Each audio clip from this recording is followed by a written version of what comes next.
Submersible vessel, and on June 18th, it was reported missing in the Atlantic with 5 people on board who had set out to view the Titanic shipwreck.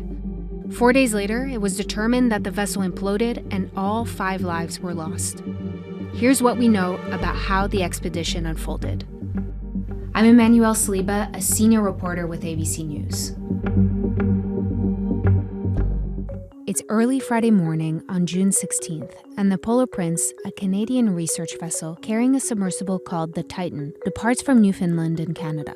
According to data provided to ABC News by Marine Traffic, a maritime analytics provider, the Polar Prince leaves St. John's Port at 8:44 a.m. Eastern, and it heads out on a mission for the Titan to view the Titanic shipwreck located here, about 400 miles off the coast of Newfoundland. The Titan was designed and built by a company called OceanGate. According to the OceanGate's website, it's 22 feet long and weighs around 21,000 pounds, and it has one porthole window. OceanGate says the Titan was designed to take 5 people down to depths of 13,000 feet into the ocean. The Titanic rests at 12,500 feet.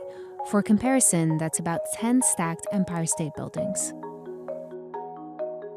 Experts say trips to visit the wreck have typically taken about 2 hours to descend, but the total dive, including the descent and the ascent, reportedly takes 8 hours.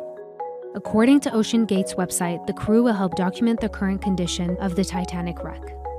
Saturday, June 17th, Captain Hamish Harding, a British businessman and pilot, announces via Instagram that he's going to be one of the crew members on board the Titan.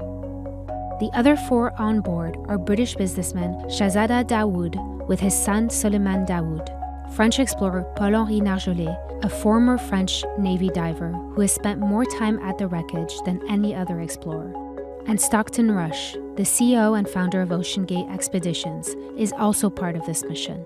According to experts, the Titan was the only deep-diving submersible to carry commercial passengers that wasn't inspected or certified by an industry authority. It's around 4 a.m. Eastern Time on Sunday, June 18th, and the Polar Prince is getting into position. Around 8 a.m., the Titan, with 5 people on board, launches into the water. The U.S. Coast Guard will later confirm in a statement. Harding's company will later share this post saying the launch was successful. Unlike a submarine, submersibles require the support of a ship to launch and recover them. It's 9:45 a.m., about 1 hour and 45 minutes into the expedition, and the Polar Prince loses all communication with the Titan. The Polar Prince conducts an initial search, the U.S. Coast Guard will later say in a press conference. The Titan has no GPS on board, and it's estimated they have a 96-hour supply of oxygen. 8 hours go by before the U.S. Coast Guard receives the first alert from the Polar Prince at 5:40 p.m. Eastern Time.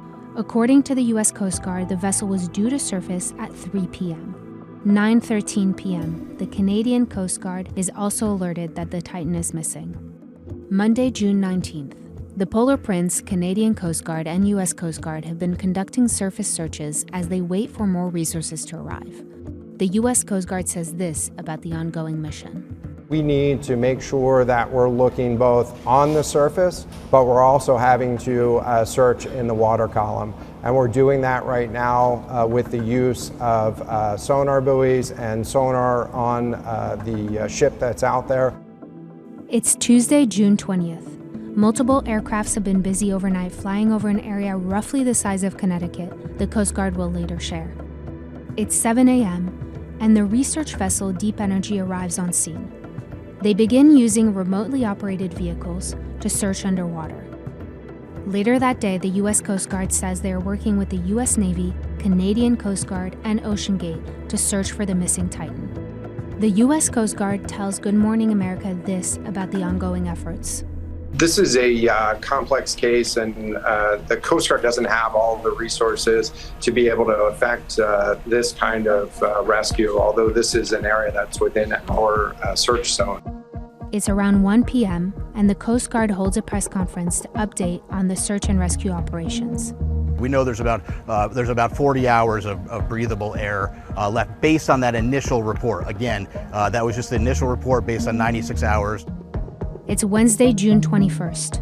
It's been 3 days since the Titan was reported missing. Around 12 a.m. Eastern, the U.S. Coast Guard tweets this. One of Canada's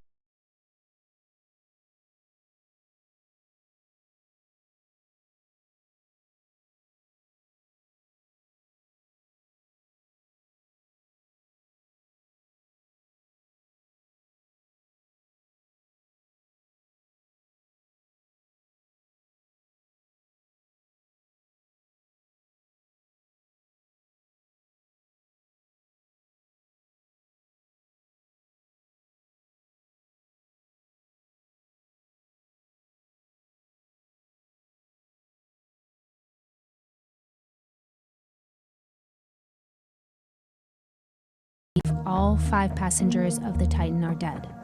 They add that these men were true explorers who shared a distinct spirit of adventure and a deep passion for exploring and protecting the world's oceans. The Coast Guard explains their findings. In an area that was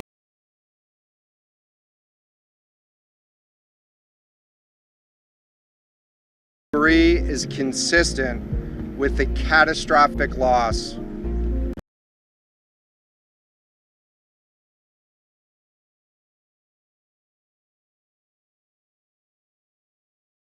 SB will join that investigation. Using the same kind of rover that found the debris, they will survey and map the pieces, looking for clues